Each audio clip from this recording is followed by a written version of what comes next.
Baiklah, saya Indah Santia dengan NIM 2042220 dari jurusan Ilmu Administrasi Negara. Saya akan menjelaskan tugas pada pertemuan 5 ini. Baiklah, yang pertama yaitu manfaat etika administrasi negara. 1. Mewujudkan pemerintahan yang bersih dan baik. Dengan etika, maka pemerintahan akan menjadi bersih, tidak adanya KKN, yaitu korupsi dan nepotisme. Yang kedua, ketersediaan untuk menerima pendapat yang lebih benar walau datang dari orang per orang ataupun sekelompok orang. Yang mana etika di sini bisa kita menerima pendapat dari orang yang lain yang melihat etika kita. Yang ketiga, menghargai perbedaan, jujur dalam persaingan. Yang mana di dalam etika administrasi negara kita tidak diperbolehkan untuk menyembunyikan atau berbohong perihal sesuatu.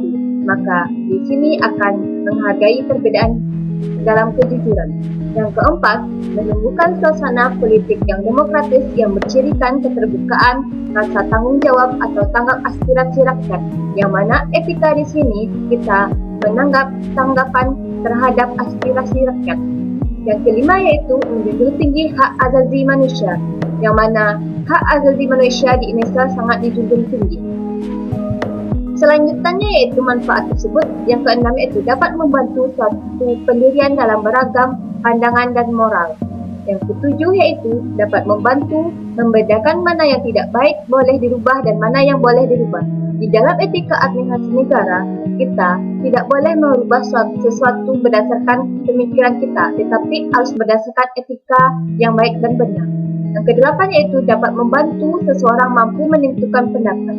Yang kesembilan, dapat menjembatani semua dimensi atau nilai-nilai yang baik, yang mana di sini nilai-nilai yang baik telah diatur dalam Undang-Undang Negara Republik Indonesia. Selanjutnya, fungsi etika dalam administrasi publik. Yang pertama yaitu untuk mewujudkan suatu keterampilan intelektual, yaitu suatu keterampilan untuk berargumentasi secara rasional dan kritis. Yang kedua yaitu sebagai pedoman acuan bagi administrasi publik dalam menjalankan tugas dan wewenangnya. Yang mana di sini fungsi etika sangat diperlukan dalam suatu administrator menjalankan tugas dan wewenangnya. Yang selanjutnya yaitu keterkaitan etika dan proses pembangunan.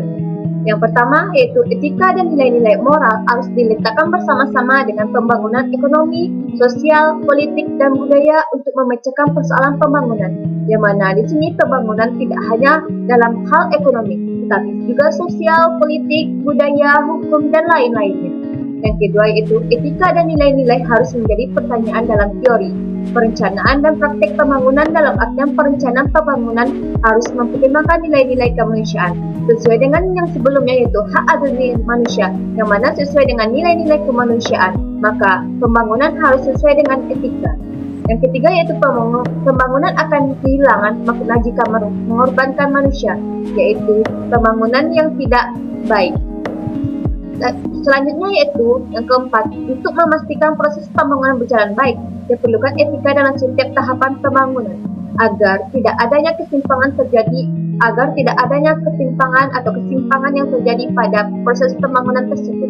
Yang kelima yaitu etika digunakan sebagai landasan proses pembangunan dimulai, yang mana etika di sini digunakan untuk landasan kita memulai pembangunan tersebut. Yang keenam yaitu proses pembangunan merupakan langkah yang sangat sensitif sehingga diperlukan etika dalam setiap prosesnya untuk menghindari terjadinya kecurangan. Di sini baik kecurangan dari dana, proses ataupun lain sebagainya. Selanjutnya ciri-ciri perencanaan yang dianggap baik. Yang pertama, tersusun secara lengkap termasuk sektor swasta, yang mana kita di sini di administrasi publik tidak lepas dari sektor swasta. Yang kedua yaitu memasuki evaluasi perekonomian masa lalu, yang mana kita tidak lepas dari namanya yang masa lalu yang akan menjadi patokan kita untuk merencanakan masa depan. Yang ketiga itu merinci tujuan prioritas pembangunan, yang mana tujuan prioritas pembangunan sangatlah yang dibutuhkan. Yang keempat yaitu menerjemahkan tujuan ke dalam target pembangunan. Yang kelima yaitu strategi kebijakan bersifat spesifik, yang mana tidak boleh bersifat umum. Baiklah, sekianlah. Terima kasih. Kalau ada kata-kata saya yang salah, mohon dimaafkan. Assalamualaikum warahmatullahi wabarakatuh.